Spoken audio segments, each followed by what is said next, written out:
Hi, in today's lecture we're going to discuss about short-time Fourier transforms.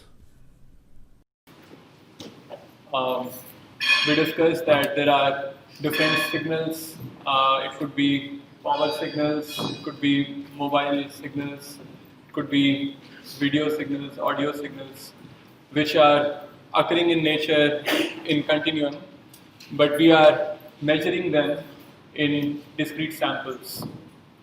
That's what we see here. And then, so we are sampling in time, but in the amplitude also, we want to store them in our laptop or hard disk. So we have to quantize that as well. We have to cut the precision to certain value. I'll just tell you one good application of this. So these days, machine learning systems are very trendy. So there is a trend to deploy means implement machine learning systems on your mobile phones or like small devices. So if you have very big precision of numbers, then they will require more memory, they will require more processing time. So you can optimize your machine learning algorithms by quantizing it to a smaller precision value. Does that make sense? So for example, I want to deploy my machine learning algorithm, basically any kind of data processing on a very small device which has got very limited memory, limited processing power. If I can quantize my data, like my numbers, to a smaller precision, which smaller precision means my precision is less. So when I talk of, let me write it down. For example, there's a number, let's say the value of pi, 3.1, oh, I don't remember, 142, something up to, let's say, 8 decimal places. So it will be requiring a lot of memory to say. But if I can just say 3.1, and my algorithms can deal with it, and I can optimize my algorithms to work with all the numbers of this precision. So I can optimize to do that. And then with these numbers, my processing is very fast. My memory requirement is very small. So this is the advantage. So this quantization is a very nice thing if we can do it. Okay. Okay. I think one thing which I would like to add here, that is, you are looking at this this value, which is my time. This is 1 second's window, and when I am quantizing, I am taking how many? 10 samples in 1 second window. 10 samples per second. So what is my sampling frequency? My fs here is 10 samples per second, or 10 hertz, right? So you remember last time we discussed that if we have 2 cycles per second, so if I have, let us say I have, if my frequency is 2 cycles per second, then what is my sampling rate? Oh, I'm sorry. What is my frequency in 2 cycles per window? I'm sorry. If my frequency is 2 cycles per window, then what is my frequency in seconds? It is a simple unitary kind of a formula. So you know that there are 2 cycles per window. Each window has got 10 samples. So this means, each window is 1 second's length. So which means 2 cycles per second, right? Because my window is 1 second in this case. So this is how we correlate my window size. Earlier we discussed window size in terms of number of samples, but now we can say how it correlates with time as well. Okay. So we discussed this last time. We have a sampling rate fs, which is 1 upon ts. Ts is my sampling time, like it's sampling in time interval. How small a sampling rate can we choose? We saw last time that we need at least 2 samples to represent 1 frequency. So my sampling rate has to be at least twice the frequency which I want to represent. That's it. And then, okay, let's come to the part where we left off in the last class, discrete Fourier transform. So we saw in the last class that if I have a sinusoidal signal or a periodic signal which is stationary in the window. Stationary means the frequencies are almost constant in that window. Then I can get very precise estimates of those frequency values, right? But what if my signal is not stationary? It means that within the same window, it is changing with time. My frequency is changing with time. Let us say in this example, I can see my frequency is changing in time. So you see the frequency it starts from 2 by 32 and it linearly increases with number of samples from 2 to 8 by 32. And if I look at this window, if I perform a Fourier transform, the magnitude looks something like this. So you know there are frequencies from 2 to 8. So you get some peaks from 2 to 8, but they're all, you do not know which is where, right? So you do not know which frequency starts, where does it start, where does it end. And this was a simple example of single frequency changing, but imagine if you have, let's say, my speech signal, so many frequencies are changing. If I take a 1 second window, like it is everywhere. So if you plot the spectrum, you won't see anything. It will be very unclear to make any sense out of it. So what we do to remedy this situation? So this is a same plot, but in a further more detail. That here this is another example. F is 2 upon 32 means from this 32 seconds window or 32 samples. If I take 32 samples, then 2 cycles occur there. The frequency is 2 upon 32. The frequency is 4 upon 32 and frequency is 8 upon 32. But if I plot the spectrum of this entire thing, which is, it looks like this. Like you have a peak at k equal to 2, but then so many peaks. So it is not clear how do we make sense from this signal. So what is the remedy? The remedy is take small windows and take many windows. So our signal is, let's say, 1 second long and frequencies are changing all over the place. Let us take a smaller window. You see here, let us say this is 1 second long. I take a small window, let's say of 100 milliseconds, and I assume and I verify by visual inspection or other means that the frequency within this window is almost stationary, is almost constant, right? The characteristics are almost stationary in this small window. So I compute the spectrum, this is the spectrum for this small window. Then I shift my window by some value, some interval that I call as hop size. I hop from this to next chunk, and for this small window, I again compute my spectrum. And in this way, I cover the entire length with many windows. And finally, I get so many spectra. And I put them all together, and what I get is called a spectrogram. Instead of spectrum, it becomes a spectrogram, means how the spectrum is evolving with time. So here is an example of spectrogram.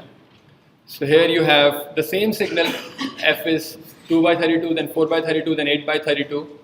If I compute the spectrogram, which means I take small windows, so in this case my window size is 32 and my hop size is 1, means I am shifting by just one sample at a time. And I'm computing these spectra. So you see in the beginning, the frequency, I've put them in red so that you can see precisely it is at 2. So, okay, so the blue color represents low values, let's say 0.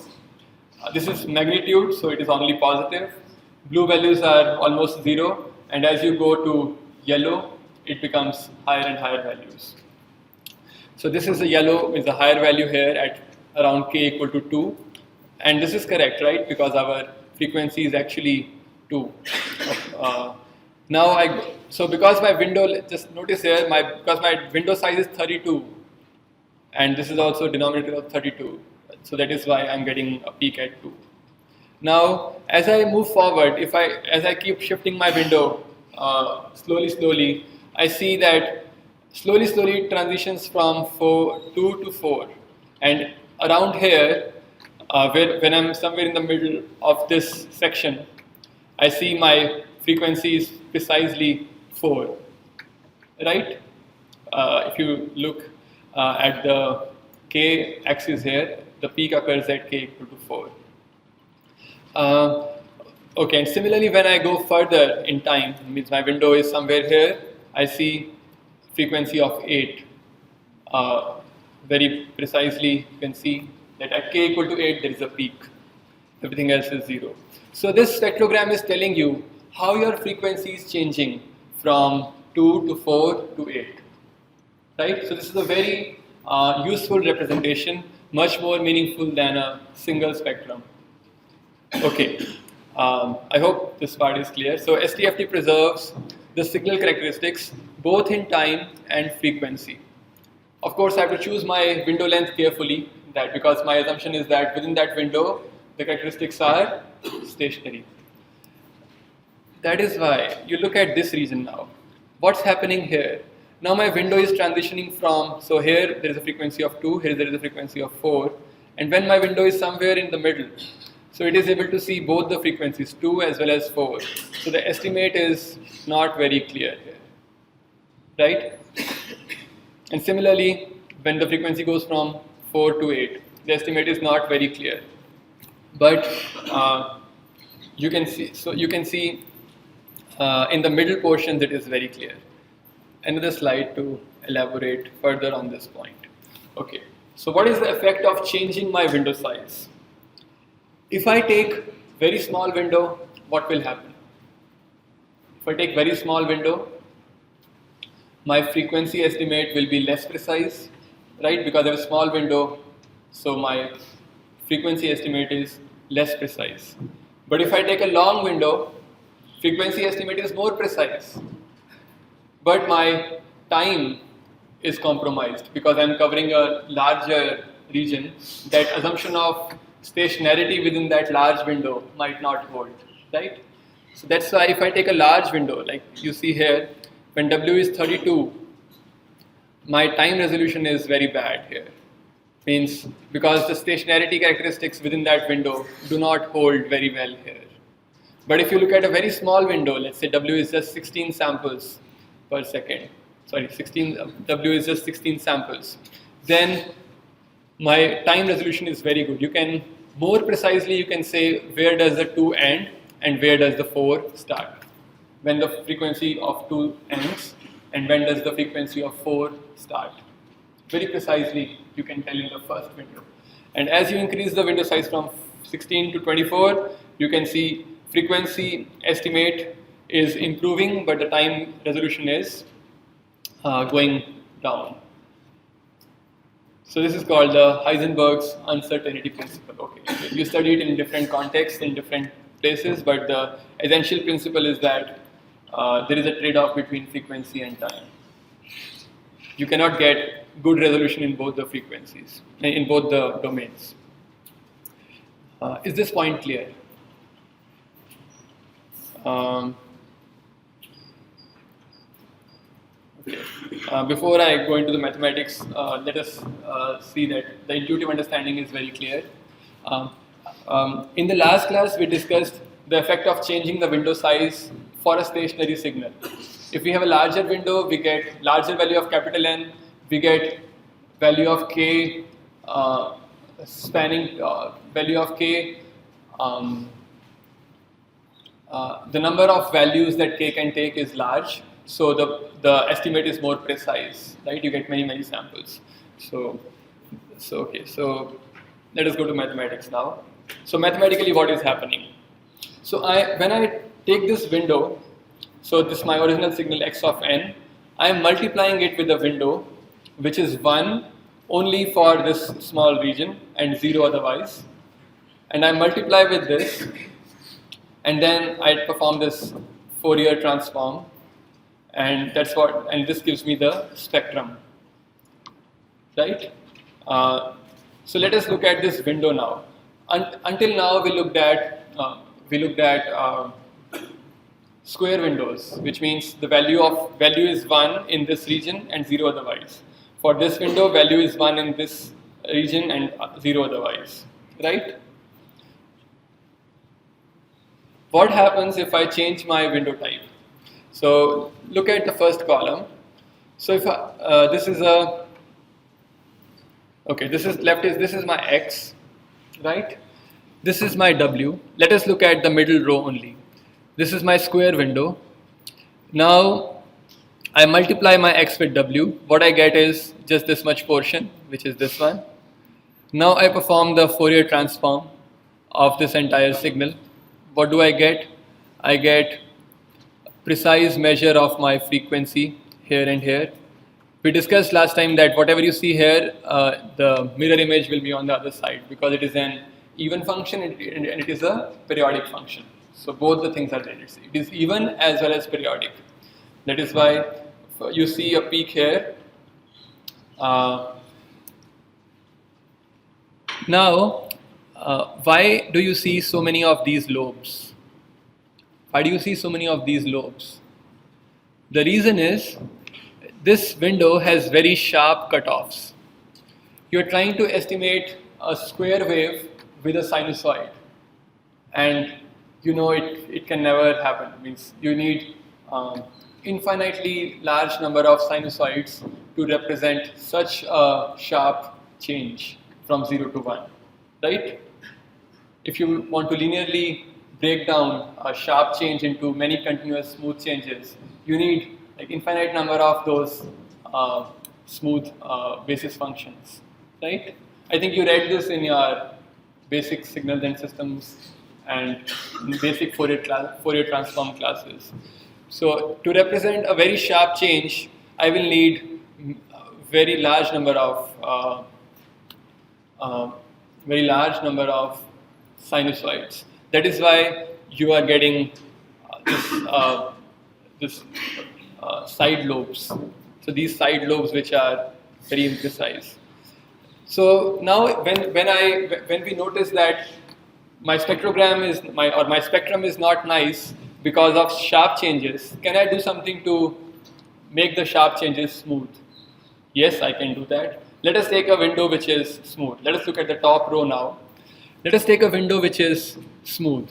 This is a Henning window. Okay, there is a precise formula, some cosine and all, so which will define the the smooth window. But ignoring that mathematics for a moment, just look at this smooth window. If I multiply my X with this smooth window, what I get is this thing, which is again smooth because X is smooth, W is smooth, so this is also smooth.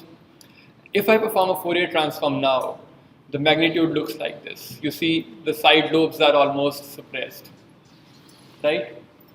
So that is why in signal analysis it is very useful not to use square windows but use smoothly varying windows like Henning window or Gaussian window. You all are familiar with Gaussian, right? E to the power minus x square of that form. So the center is somewhere here and the window looks like this. It is a smoothly changing window. That's why you see in the magnitude Fourier transform, you see that there are no side lobes. Sharp discontinuities in signal cause more side lobes in norm of X for the square window case. So this is the point. Okay, spectrogram with windowing. So we looked at single spectrum. Now let us look at the spectrogram. So this is a Henning window, the one which we discussed here, the Henning window or the Hahn window. And this is how the spectrogram, magnitude spectrogram looks like. You can see precisely 2, 4, 8, right?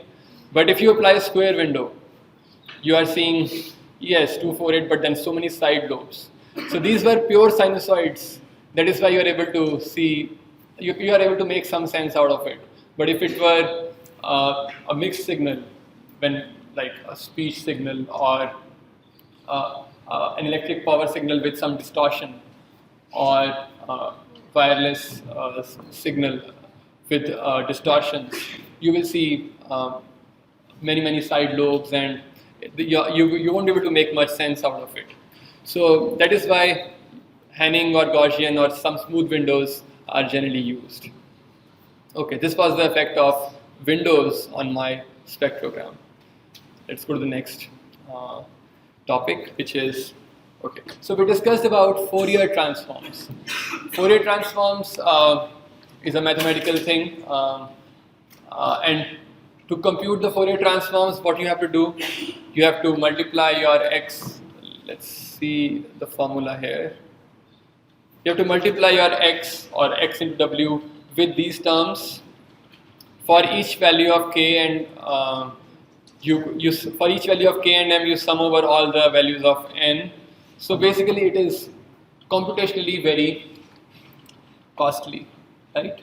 Computationally, so many computations are involved to compute this spectrum. Let us look at a single spectrum. Let us fix the value of m, means the window is fixed. For one window, for each value of k, I have to perform how many? Total n number of computations. So total complexity will be of the order of capital N square, right? Because my k is taking n values, my n is taking n values. So my computational complexity will be n square, of the order of n square.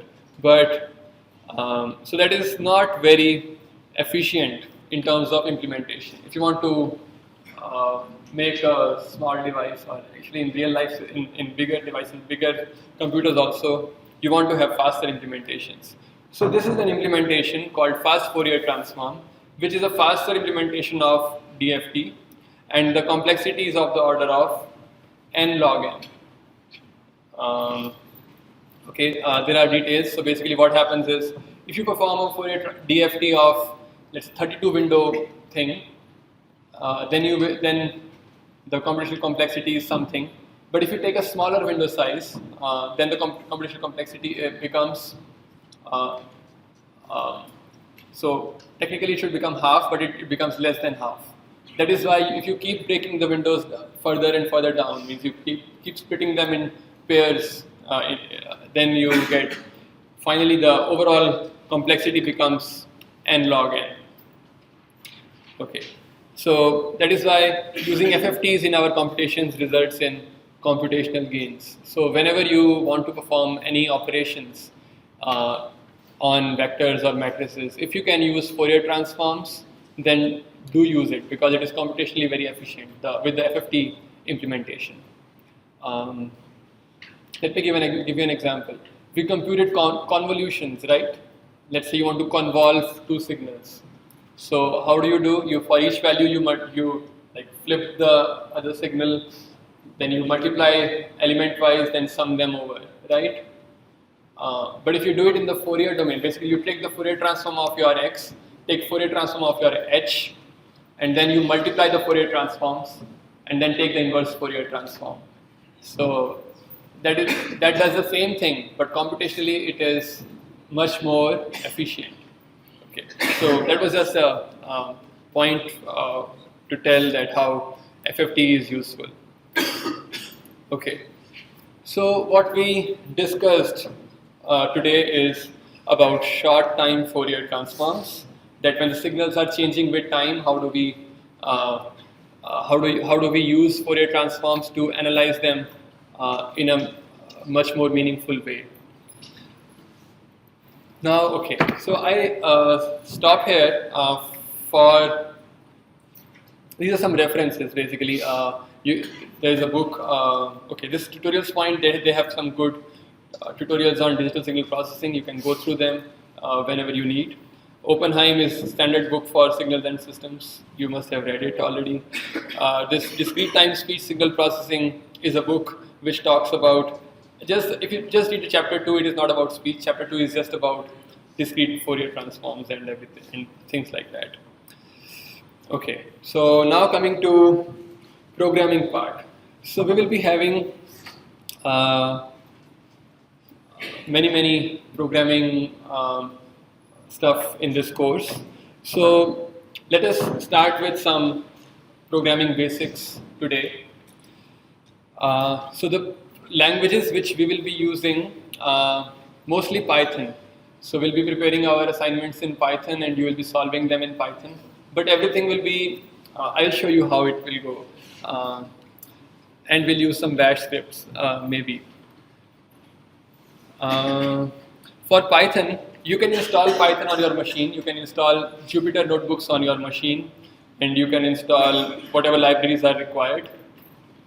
But in case you don't have a good machine, you don't have a good laptop, your laptop is giving problems, or your computer center does not allow you to install things which you need. So what you can do is you can use online clouds, like Microsoft has a cloud, Google has a cloud, and they give you free virtual machine, which you can, I will just give you an example how it looks like. Let us say I click on this one.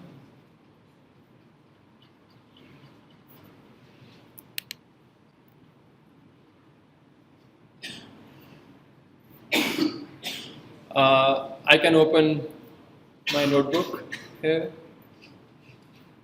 So this is how it looks like. You can just log in into this, make your own log. Those of you who have got Office 365, you can log in via your Office 365 IITK account. Others, if you don't have Office 365, do not worry. You can make your personal account and open it like this. Means, and then I can write my program in these notebooks. Like I will just give you an example. A is equal to 1, print A. So I get 1. It prints 1. So this is my Python notebook, which I am running on the cloud. In this case, a Microsoft cloud. And I can also, if I'm using my machine, then also I will show you some examples. Okay, so what I have done is I have recorded some videos of Python tutorials. I thought this is something not worth spending time in the class. So I have uploaded them on YouTube. Here are the links. This Python Basics 1 is there. Python Basics 2, I have not yet uploaded it. I will upload to YouTube and post the link to you. Python Basics 3 also is there. Okay, and now let me show you some things.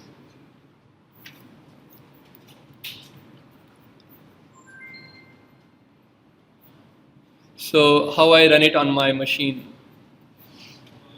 I have a terminal. I will go to the folder which I want to see, and I will say Jupyter notebook.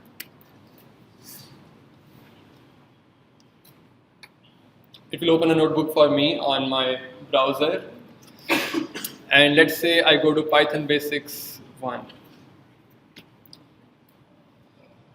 So these files were there in my folder. This is what I saw. Okay, how does it look like? It looks like this. Introduction to Python. In this, we are discussing these topics. What are integers and floats? So I have an integer. I have variables. How many of you have used MATLAB? How many of you have used Python? How many of you have not used MATLAB or Python? 1, 2, that's it. Just 2 people, 3. Okay, so it's not very difficult. So if you want to learn programming, then Python is very quick. You don't have to initialize anything or allocate any memory for anything. You just type A is equal to 10. Just like you write mathematics on your notebook, you write mathematics on your Python code. So you say A equal to 10 and B equal to 6. Print A plus B, it prints 16. A minus B, it prints 4. In this way, multiplication, division, everything. It's very simple. So I would recommend go through the videos and you will see how easy it is. Okay, this is how it goes. This whole thing is explained in the video tutorial. You can go through the video tutorial which I'll be posting. Let's come back to this. I have Python Basics 2, Python Basics 3, and okay.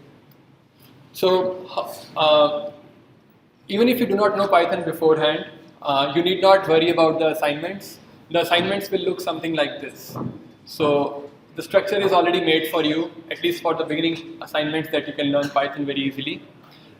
So how it looks like. You import a library which you need to use. This is there in the Python Basics 3. NumPy library is the library which we will use heavily. It is the numeric library, or you do all the metrics stuff in this using this library. And I define a function, just like in any other language you have functions. So you have functions in Python as well. So define the function. This is the input. A vector is the input, and output is y. And what does it do? Sort the NumPy vector in ascending order. So vector has numbers, and you have to sort it in ascending order. You write your code here for 5 marks, and then that's it. Now let me write something here. Okay, I will say y is equal to np.sort vector return y, right? And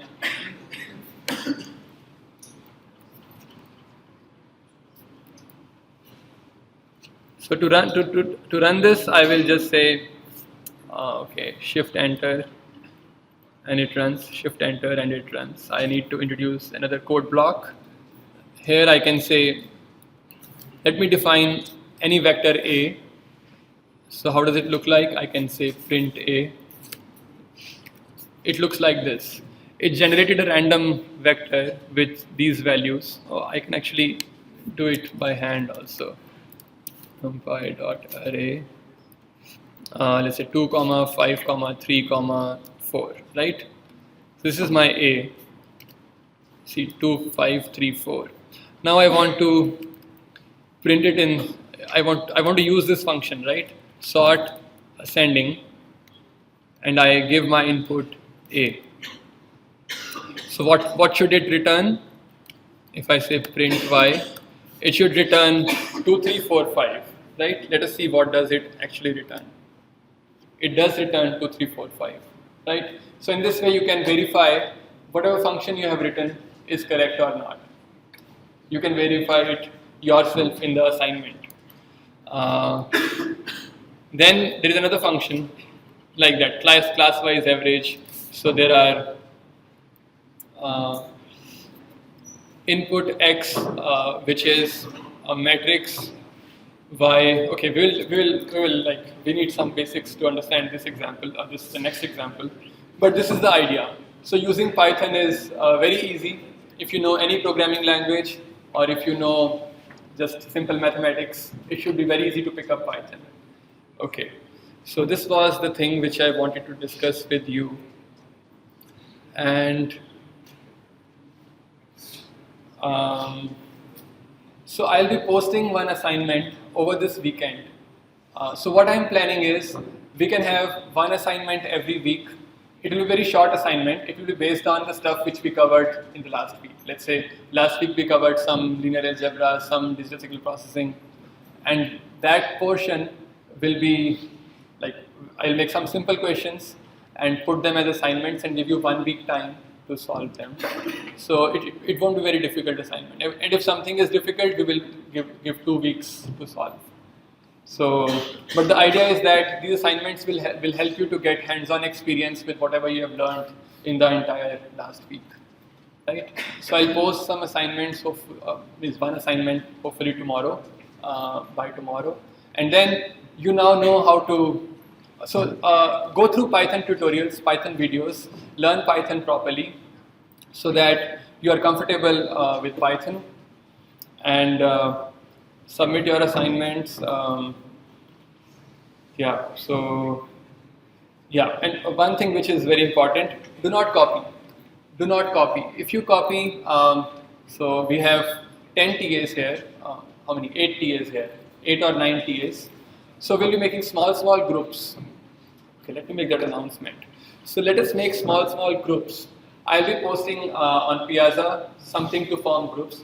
So do you want to do it do you want to form your own groups or should we form random groups? Yeah, that makes sense. I was expecting that. So I will give you a sheet, a Google sheet or something where you can give your preferences of your groups, and we will split them evenly. Let's say if there are 9 TAs, that each TA gets similar number of students, and then we can start working on the assignment. So there are so many TAs, and so they will be kind of helping you with doing the assignments. You have questions, doubts, something you didn't understand, they will help you with that. But you take help from them, discuss with your fellow students also, but do not copy the code. Do not do it without understanding the thing. If you do that, and if you are caught, there are severe consequences. So what we have decided is we will have, let's say, a deduction from your marks plus a warning when you are caught for the first time. If you're caught for the first time, there is a deduction of marks from your total marks. We'll fix some value, let's say 5% of total weightage. 5% of out of 100%, 5% is straight away gone, plus a warning. And if you are found second time, then the complaint will go to the academic senate, means the DPGC or UGC. So the consequences are very severe. This is because to discourage you. I don't know why. Today I just read the newspaper. It was just a piece of paper in which I brought vegetables. It was written there. Where was it? Someplace, maybe Kanpur or Delhi. So there were 50 exam centers. 50 exam centers for this exam. I don't remember which exam was it. Railways or something. I don't know. Or maybe some technical exam. 22 centers were caught doing mass copying. 22 out of 50. They were caught. Rest were not caught. But I'm sure they were also doing it. So do not copy. You lose your you lose trust. You lose your character. If you do it now today, and if you're corrected, and if you correct yourself today, you are very happy. But if you don't correct yourself now, later you will have even more severe consequences. So there are cases of plagiarism in academic world where you publish papers by copying from others, and there are severe consequences. You are barred from that conference, and your reputation goes down like anything. You are in the newspapers all over the world, not just in India. All over the world, you'll be in newspapers, and your career is gone. It's gone forever. So please do not do that. So it starts from here. This is the seed. So copying in the exam is the seed, and what you see further will be the tree. So to avoid that lethal tree, the dangerous tree, so nip the flower in the bud. Thank you. So, and also it says a stitch in time saves 9. So if you correct yourself today, you will save yourself from so many problems in the future. And you develop a very strong character, you develop a very strong personality. And that is the purpose of IIT Kanpur, right? To develop people with strong character and strong technical background. With this, we can end today's class. I'm ending early because I have given these tutorials, online tutorials. Go through them and do the assignments. And we'll see you on Monday evening. Thank you.